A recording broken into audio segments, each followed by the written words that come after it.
How long do you have to live in New Brunswick in order to vote in the provincial election? Can you vote if you study here? How do you register to vote? If these are questions you've had about the upcoming election, we've got you covered. Here's everything you need to know about hitting the polls this fall. So in order to vote, you'll need to meet some criteria. So let's start with that. You'll need to be a Canadian citizen over the age of 18 on election day, and you'll need to be ordinarily resident for at least 40 days before the election. But what does ordinarily resident even mean? I asked an expert to clarify. It's about where the person considers home. It doesn't mean that you're never going back to someplace else, but while you're there, while you're living in that place, is that where you consider home? There's no time requirement for living in a certain riding to be eligible to vote there, as long as you live there during election day. Poffenroth says post-secondary students from within the province can vote either in their home riding or in their school's riding. And for students that don't have a New Brunswick ID yet, she says you can use a lease with an address on it, a phone bill, or a power bill to register to vote.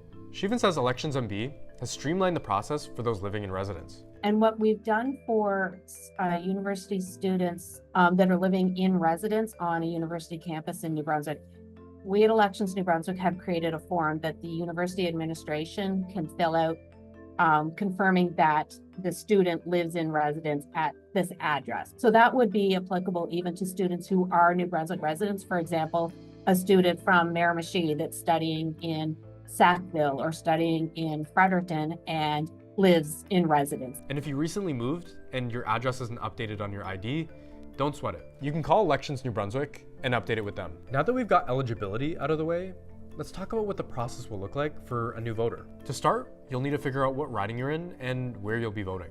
You can do this by checking the Elections MB site and entering your address. It'll give you the address of your local returning office, where and when you'll need to vote, among other important things. And registering to vote is simple. It can either be done ahead of time at your local returning office, or it can be done when you go to vote. Just remember to bring documentation that shows your name, address, and signature. This could be a New Brunswick driver's license, which has all three, but it could also be a lease agreement, utility bills, student IDs, etc.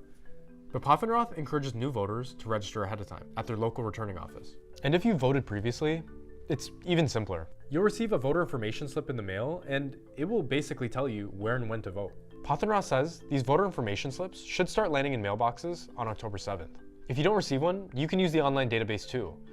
But she recommends that you call Elections NB and update your information in the system. And your vote is important. Poffenroth says exercising your right to vote can actually push how parties design their policies, even though it doesn't feel like that sometimes. Well, the health of any good democracy really relies on people getting out to vote. And I know sometimes people get a little cynical, my vote doesn't make a difference, but every single vote makes a difference. And what I've tried to make sure people understand is that the candidates, the politicians, the political parties, they know the demographics of who's voting. If they see that there's certain demographics that just aren't voting, they're not that concerned about designing policies that address the issues and concerns of those particular demographics.